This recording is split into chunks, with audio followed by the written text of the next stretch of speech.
The New Zealand Tech Podcast, brought to you by Gorilla Technology, proactive and strategic IT. Hey, welcome along to the New Zealand Tech Podcast. I'm your host, Paul Spain, and with me is Brett Roberts. How are you, Brett? I'm excellent. Thank you, Paul. Very It's good good to to have be you here yet again. Yes, always good to have you on the show. Raging against the machine.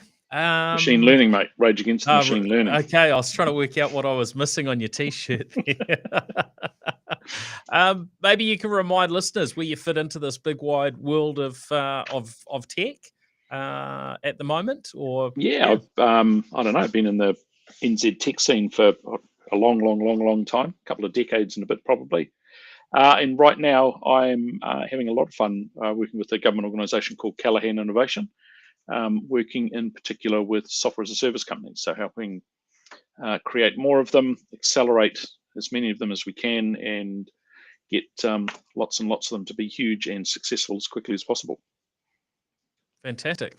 Well, it's certainly lines up with what I think we should be doing. So yeah, great to have your expertise in there, helping Callaghan, Brett. As always, lots to chat through. I thought maybe we can just start with a thank you to our show partners. So thank you to Vocus and 2 Degrees, Vodafone, Spark, HP, and Gorilla Technology.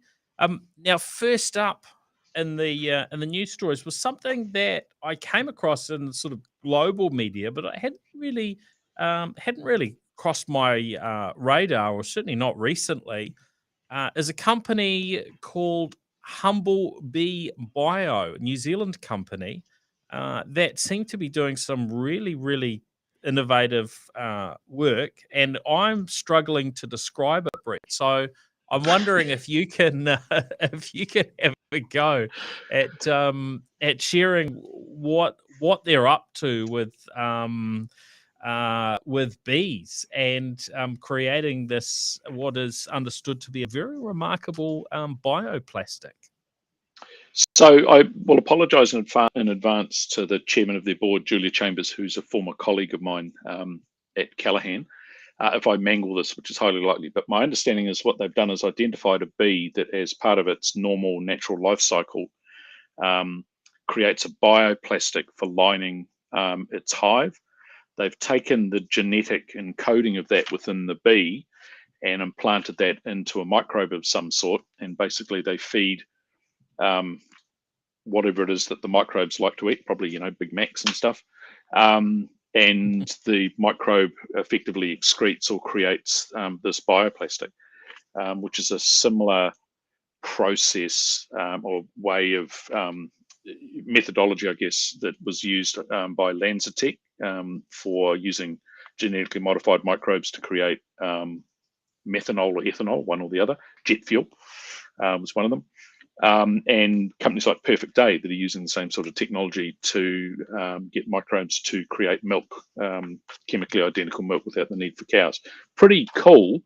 And like you, I haven't seen a lot of this company mentioned in New Zealand. I've seen Julia post a few interesting things up on LinkedIn that I've kind of looked at, but they've raised some pretty serious money, and they've got some pretty amazing people involved, and the product's quite amazing. According to the TechCrunch website, it's hydrophobic, it's waterproof, it's flame retardant, it's stable up to 240 degrees Celsius.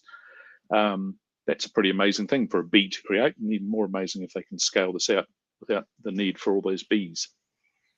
Yeah, well, that was the thing that stood out from their website, is what an incredible plastic or bioplastic it is, with that heat resistance, resistant to water, to acids and industrial solvents and so on. So yeah, pretty unique, but I don't know how easy it is to go from that to scaling it. But with the $5 million that they've raised in convertible notes as part of their Series A funding round, I would hope there'll be some some very good outcomes. So certainly one to follow. And I think it's a reminder to me that there is just so much innovation that goes on here in New Zealand, and most of it we Yep. don't see, because often they're reasonably small teams. There's not always a lot of media coverage that is there, and so it's great to hear about these stories. I think And the hardest part with this will be negotiating the intellectual property rights with the bees. But once they've got that part of it sorted out, I'm sure it'll be downhill from there. But you're right about the innovation stuff. Seriously, I mean, one of the neat things about working for Callaghan Innovation is I get to see peripherally all sorts of interesting things that are going on in the New Zealand, research and development and innovation landscape. And quite honestly, there is world-class, leading-edge stuff that gets done in this country. By what is an ever-expanding pool of often already experienced entrepreneurs and founders and technologists. So there's quite a ecosystem that's built up over the years, but we could always do better, right? We need to be moving quickly with this stuff. It's an internationally competitive landscape, and there's obviously this big war for talent going on at the moment. And so we need the people to build the businesses. Everyone else wants the people as well. So it's an ongoing tussle, I guess. But there is some really good stuff getting done in this country, quite seriously. Yeah, definitely. Now, getting onto the international side of things, we've spoken a little bit about things in Russia, Belarus, and Ukraine over recent months. One of the things that keeps coming through is the disruption to a lot of businesses who have exited from Russia and Belarus. Last week we talked a little bit about Cloudflare, who were staying in Russia, but the understanding was is so that allows a level of sort of freedom of international press to actually reach Russian audiences.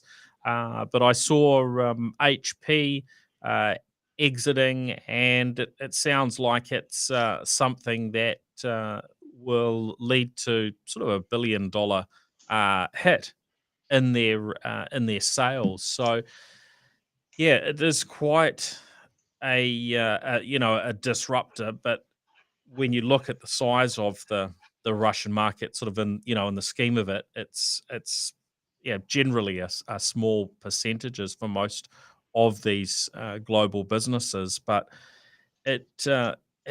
whenever I think about this, just the scenario, could you imagine New Zealand not being able to get hold of any of current technology? Like, what is this going to do to the Russian people over a longer period of time in terms of education and other aspects. I've just sort of I see the importance of doing everything that can be done, but it makes me think, man, what must life be like in these countries where there are heavy sanctions and you're running on very old technologies? What must it be like in North Korea, for instance? It's kind of hard to imagine, because things just move so quickly from a technological standpoint, and we just eat it up. We just go for it with whatever the new technologies are, and it's kind of hard to imagine being in a place where you couldn't actually access all of that new technology. Yeah, I find this quite interesting, right? So you look at companies like HP and that exiting, they have to, right? It's effectively a trade-off of revenue and against reputational impact, right? But there was an interesting story that was published a couple of days ago, talking about Taiwan restricting CPUs to Russia and Belarus. And it's an incredibly tight restriction. So they're not allowed to export CPUs that have greater than 5 gigaflop per second performance. The Sony PS2, the peak performance was 6.2 gigaflops. So how was the Sony PS2, right? Not allowed to have a clock speed of 25 megahertz or higher. Data transfer rates of less than or equal to 2.5 megabits per second, which is pretty darn slow, and no packages with more than 144 pins, right? So, and there's a bunch of other things in there around gate propagation, delay times, and all sorts of other bits and pieces. But it's clear that, that is going to absolutely cripple any sort of, high-tech business that's based in Russia. Obviously, it'll put a severe crimp in their development of weaponry as well, which to me says there is a massive opportunity, and I'm sure it's underway already, of people smuggling those devices into Russia. That's exactly where they'll head. They're very small. They're high value. You can move millions of dollars with them in the boot of a car. So I'm sure that that's happening as we speak, right? Yeah. I think this is going to be fascinating to look back on in a few years' time, or however long it takes to get through this period of history, and what does it lead to in terms of whether it's innovation and in those locations that are hit by these sorts of sanctions. I would just, it sort of blows my mind in a way to think of it, but it's happening, and I think that the legislation is there, where companies like HP probably in most cases don't actually have a choice from a legal standpoint with what governments are putting in place, and as you say, Taiwan will be caught up in that as well, and so the list of companies is absolutely huge. And bearing in mind, a lot of these companies that are pulling out right now, particularly in the tech space, have no doubt massive interactions and contracts with the American government and its law enforcement agencies and military agencies and security agencies and things like that. So I suspect in many ways, foregoing $1 billion in revenue out of Russia was actually a 5-minute decision at a board level, right? Because the consequences of not doing so were substantial. So no brainer. Yeah. Now, also on the front of Ukraine, we've heard about Starlink, the satellite internet service from SpaceX, becoming very quickly available in Ukraine. I don't think it was available prior to the war.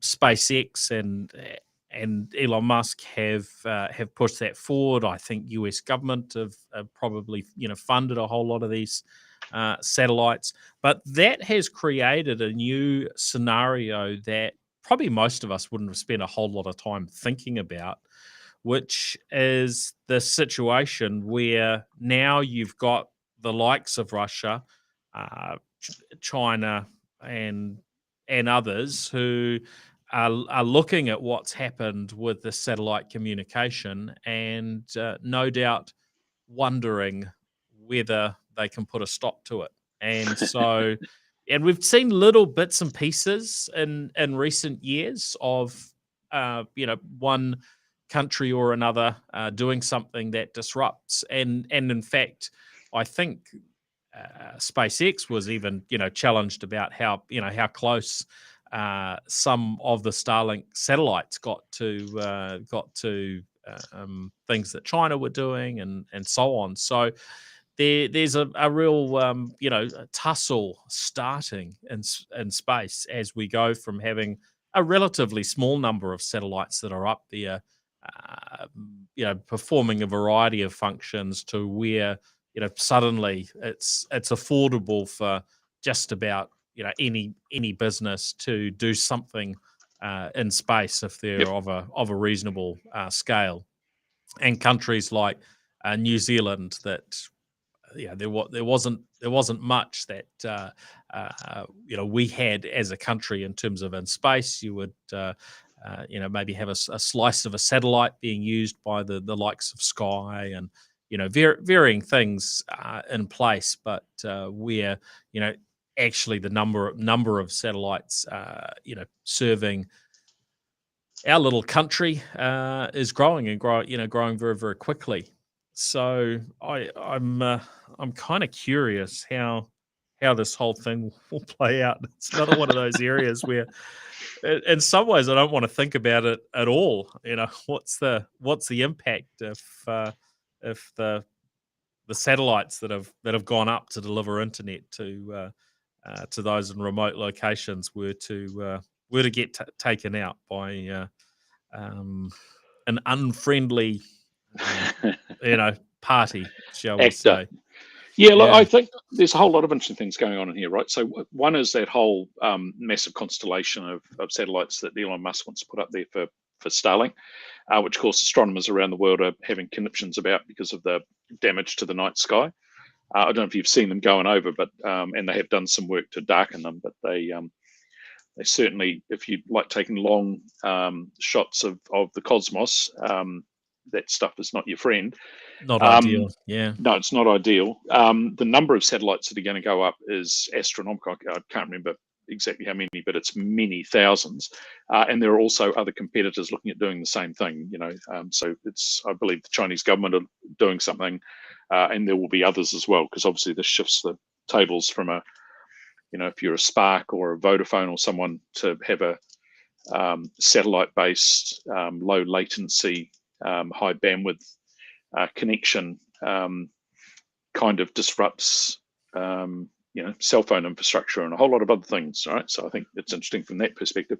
And then there's the whole satellites as weapons thing, which obviously Russia's been experimenting with. I think they blew up a satellite in space a year or two back, which created a huge cloud of debris that's now being tracked. I'm sure That's that was right. no accident.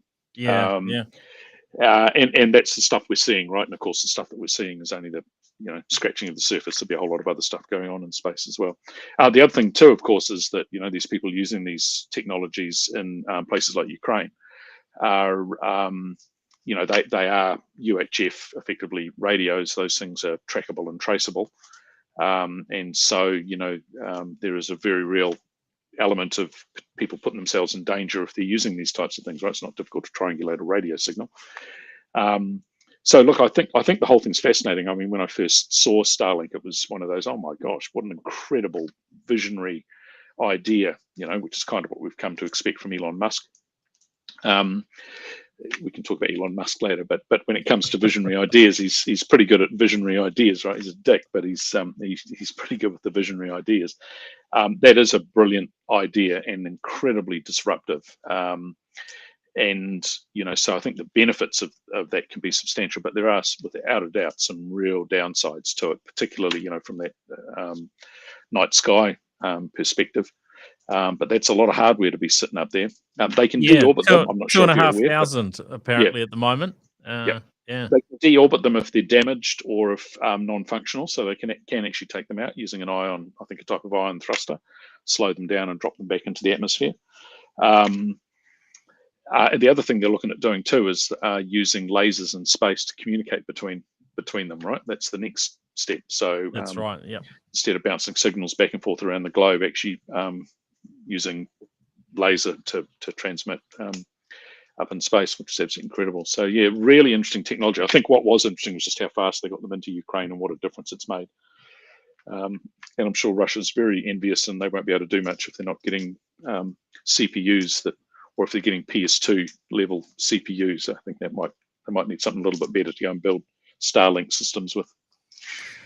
Yeah, look, and there's the 2,500 that are up there at the moment, and then the last few days we've heard, a little bit more, a reminder of the sort of next generation that we knew were coming, that are said to be 4 to 5 times bigger than the current generation that are up there. So, yeah, talking about 7 meters long, 1.2 tons apiece, and that's going to require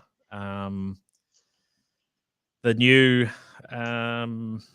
rocket from SpaceX, because the Falcon 9, which has been been sending them up in sort of, I don't know, 100, 120 or so at a time isn't going to be able to handle this. So the Starship is what's going to be required to go to that next level. And I mean, this is this I guess the area where Elon's businesses have done well is they seem to be able to iterate very, very quickly.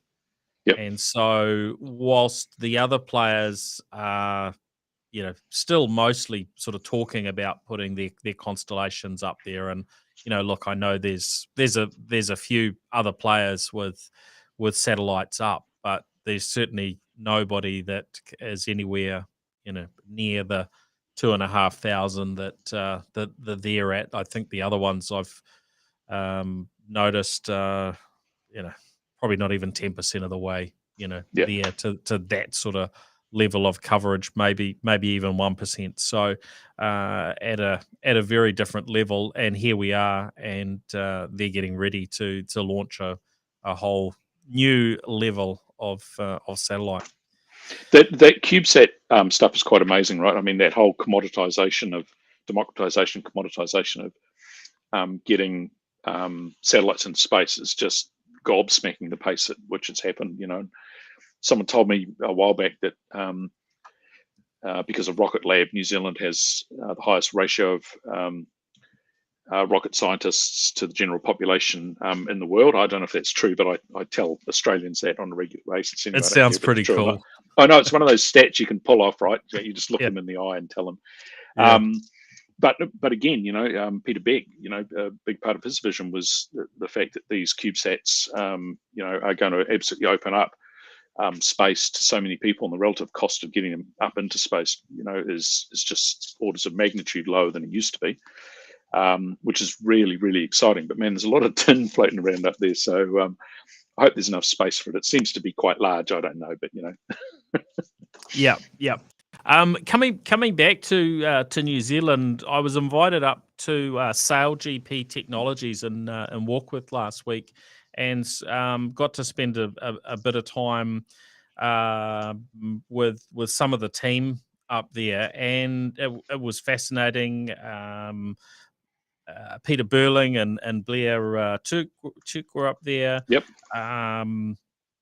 And then sort of some of the leadership. And look, I didn't really understand the full story of exactly what had been happening up there, but my understanding is that this base that is now known as SailGP Technologies was originally the New Zealand research being done for Oracle Racing, so that they could compete with New Zealand in the America's Cup. And of course, the Kiwis have always been certainly over decades now, have been relied upon by by probably most teams. There's been an element of Kiwis.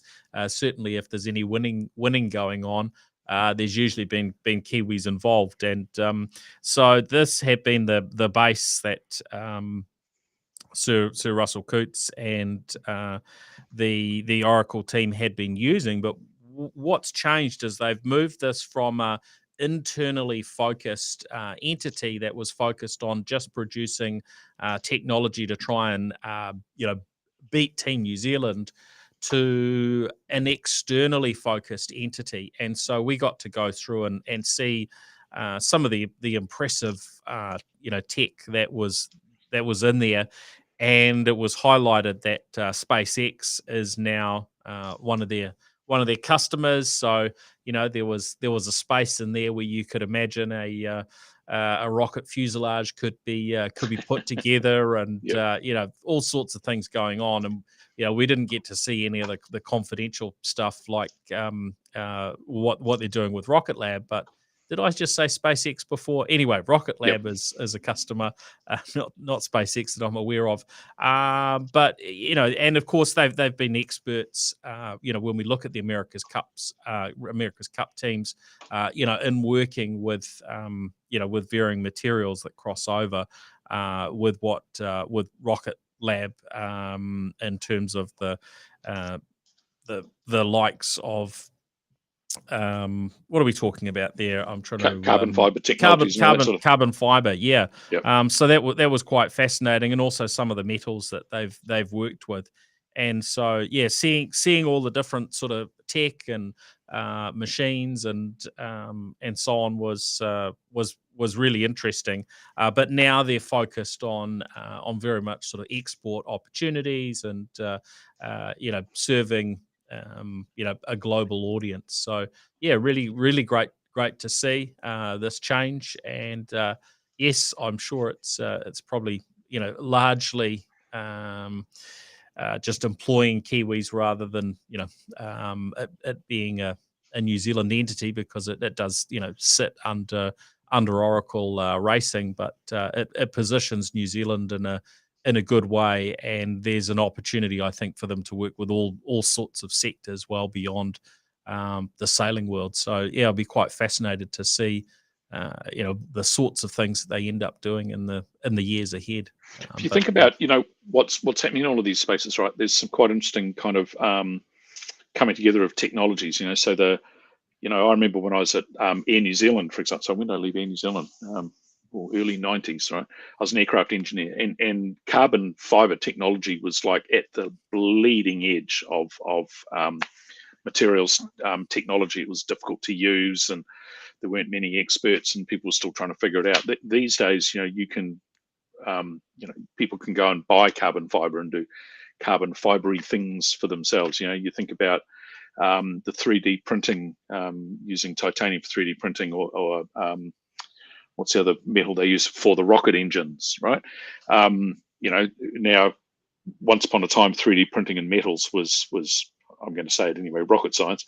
And now, there are numerous 3D metal printers even here in little old New Zealand, right? Rocket Lab and SpaceX have Rocket Lab has a production line printing these things in bulk. Both of those technologies, all of those technologies, were incredibly complex and expensive, and high barriers to entry once upon a time. And now the avionics systems are all available, or people can build this stuff. The fact that we've got incredibly powerful computers that fit on something the size of a credit card is quite amazing. So all of these technologies coming to one point in space and time, and you get the geniuses like Peter Beck, like Elon Musk, bless his cotton socks, who can see a future for these technologies, that us mere mortals maybe sometimes don't. I mean, Peter Beck just blows me away. There's a guy that woke up one morning and hopped out of bed and thought he'd commoditize getting satellites into space. I wake up and try and figure out where the coffee is. And so people like that, true visionaries like that, just amaze me, right? And I think that's what a lot of the leaders in the space, whether it's Bill Gates or Steve Jobs or Musk or Peter Beck or whatever, they have this amazing ability to understand where tech is going, and particularly with exponential technologies, extrapolate out where something will be at a given time, and kind of navigating towards that, when everyone else thinks they're absolutely mad and crazy, right? Because how could you possibly build satellites for pennies on the dollar and launch them into space for pieces of pennies on a dollar, whereas they can see what the future looks like. Those are the real visionaries, right? Yep. The real crazies. And I should say, I'm not sure that I actually got confirmation who the space customer was for Sail GP Technologies, but that might have been me putting two and two together to say that it's Rocket Lab. Right. So I'll just cover myself off. But this is not investment advice, and that's. But yeah, there were so many things there. There was this one room that was huge. I mean, it would fit an America's Cup, yacht in it. So I don't know, 50 meters, 70 meters long, and basically with this big machine that could shape all sorts of things. So yeah, a big step up from what they were using to the sort of metal type lathes and multiple sort of 4, or was it 5 axis and so on that they were putting things together with that would, build things out of, titanium and so on that might take. I think one example was about over 200 hours to, to mill or to print or whatever. To mill. And it was interesting seeing stuff they'd milled, and they could go down to, an absolute, fraction of a millimeter, like I think hundredth of a millimeter or so. And then also seeing some stuff that had been 3D printed, where they'd, started with nothing and built it up, which was less detail, but still an important part of the mix to be able to do that as well. So there seems to be, looking at what they're doing, a lot of opportunities from an environmental perspective, and looking at things that can really help the planet, and that seems to be the big interest for Peter Burling and Blair Tuke. So quite fascinating hearing about some of that stuff, the way they were they're recycling certain materials such as a carbon fiber. And some of the different approaches they're taking, but it sounds like an incredible place to learn, and just for us to be able to grow more experts. One of their challenges seems to be the challenge we're sort of seeing right across the broader tech sector, in terms of getting access to the right people with the right skills. So they're looking to employ, I think, another 70 people, but they just can't find them at the moment. So it's challenging times for every high tech company at the moment. Technical expertise and experience is in high demand and in short supply. Go and ask your manager for a pay rise now. Stop it. Won't be able to afford to employ anybody soon. It's sort of, there is that challenge, isn't there, in terms of, employing folks. We've only got so much of a a talent pool here at the moment, and I don't know what the stats are, but certainly hearing suggestions that some folks that have come back to New Zealand during COVID times are some of those folks not feeling like they want to necessarily stay here. Longer term, and I think we're going to see more and more of that, right? I mean, it's interesting in the SaaS company sector at the moment here in New Zealand. There's a lot of poaching going on from offshore. There are software developers leaving and heading across the Tasman and up into North America and earning considerably more, on day one. And there's an interesting phenomenon too, where you get the well-funded organisations can afford the higher salaries.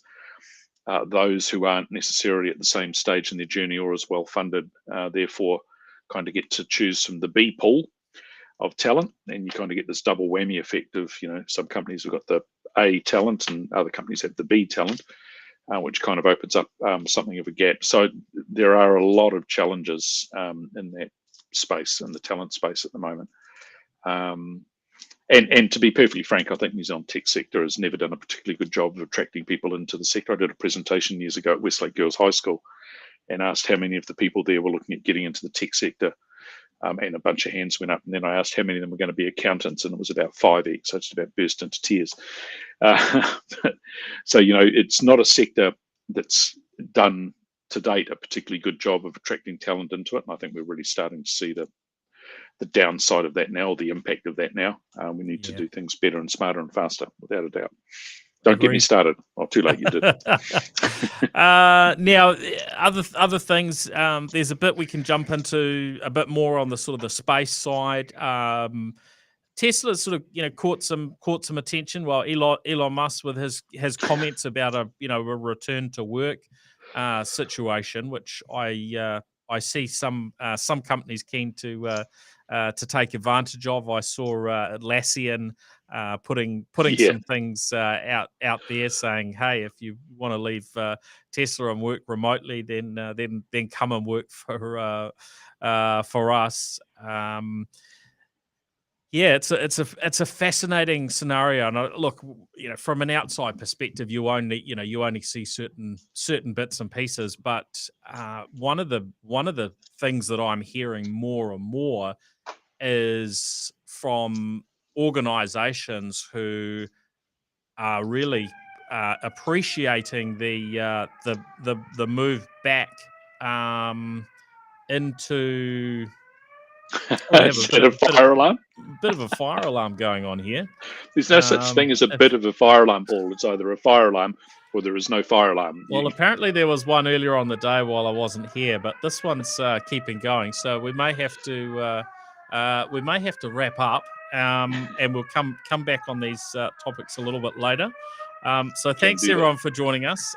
Brett, maybe we'll get a chance to reconvene, but I need to start probably swiftly exiting the building. So, I believe that's the protocol, Paul. I'll see you when I see you. Good to see Safe you. travels. Yeah, thanks, Brett. Cheers. Bye. See you, mate.